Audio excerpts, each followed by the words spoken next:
Stop for a second. Close your eyes. What does a country need to be a country? A government?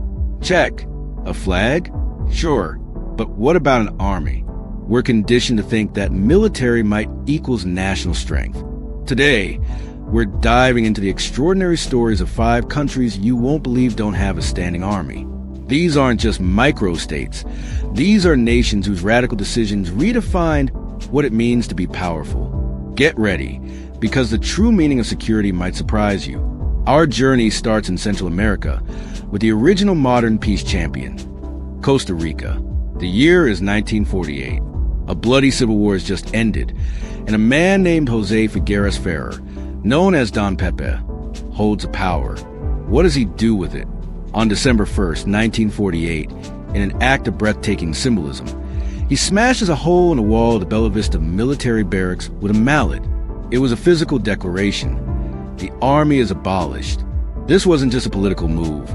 It was a profound national reset enshrined in the 1949 Constitution. Costa Rica essentially said, "Our future is not in war, it's in welfare."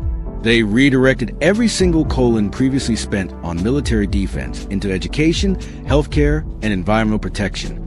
The former barracks? It's now the National Museum of Costa Rica.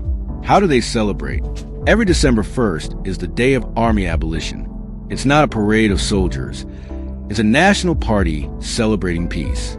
They gather in communities, not with rifles, but with music, dance, and a fierce pride in their Pura Vida, pure life, philosophy.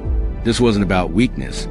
It was an investment in their people, creating one of the most stable and prosperous democracies in Latin America.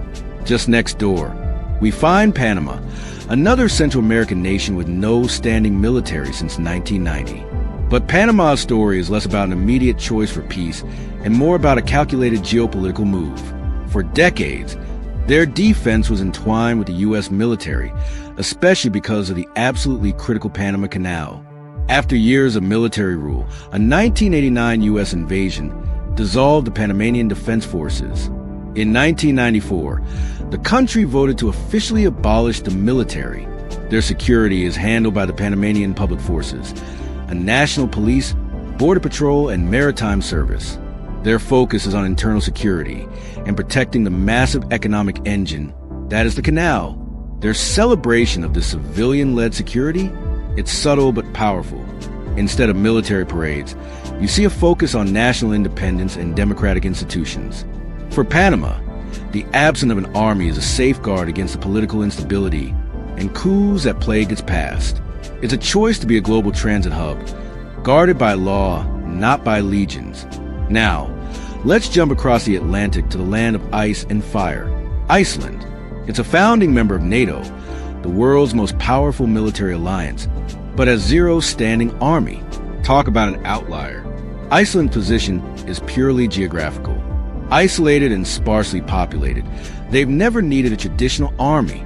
When they gained full sovereignty in 1918, the dream was permanent neutrality.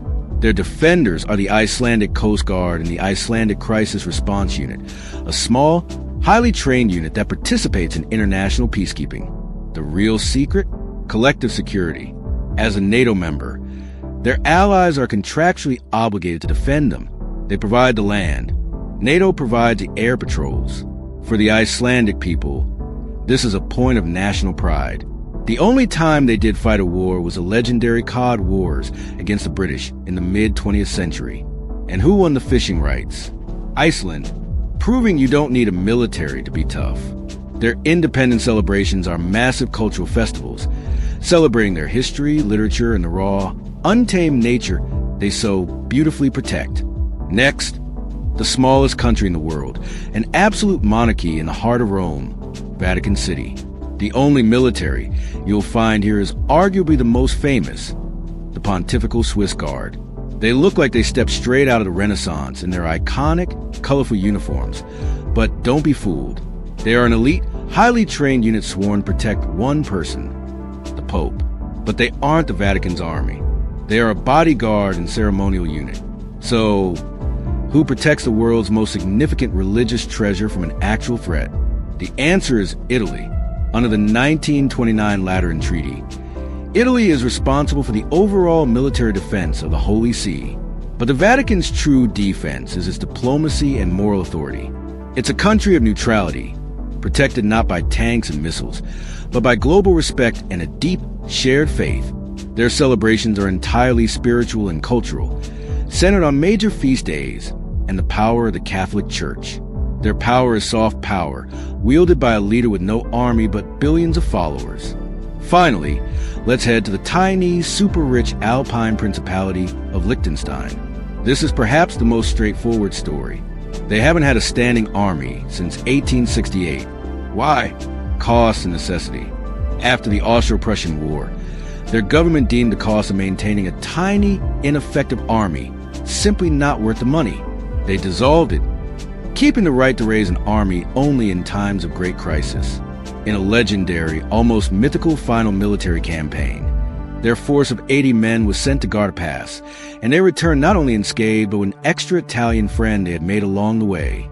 80 returned as 81. Today, security is handled by a small police force. For serious threats, they rely on Switzerland, their neutral, powerful neighbor. Their national celebration is National Day on August 15th, an incredible, open-door party held at Vaduz's castle, where the prince himself invites the entire nation to his gardens for a public festival. No military displays, just the community celebrating its prosperity, stability, and peaceful independence. Costa Rica, Panama, Iceland, Vatican City, Liechtenstein. 5 sovereign nations, 5 different stories, one shared radical choice. No army. They teach us that true security isn't always found at the barrel of a gun. Sometimes it's found in a constitution, a diplomatic treaty, or a collective decision to invest in schools instead of soldiers. Their peace is a deliberate daily act. They are the living proof that a nation can be strong, successful, and globally respected without a standing military. It makes you wonder, doesn't it? What could your own country do if it reinvested every military dollar into its people? Let me know in the comments. Which of these countries' defense strategies do you find the most brilliant, and why? Like this video if you were surprised by any of these countries, share with a friend, and don't forget to subscribe for more deep dives into the world's most fascinating secrets. Thanks for watching and stay curious.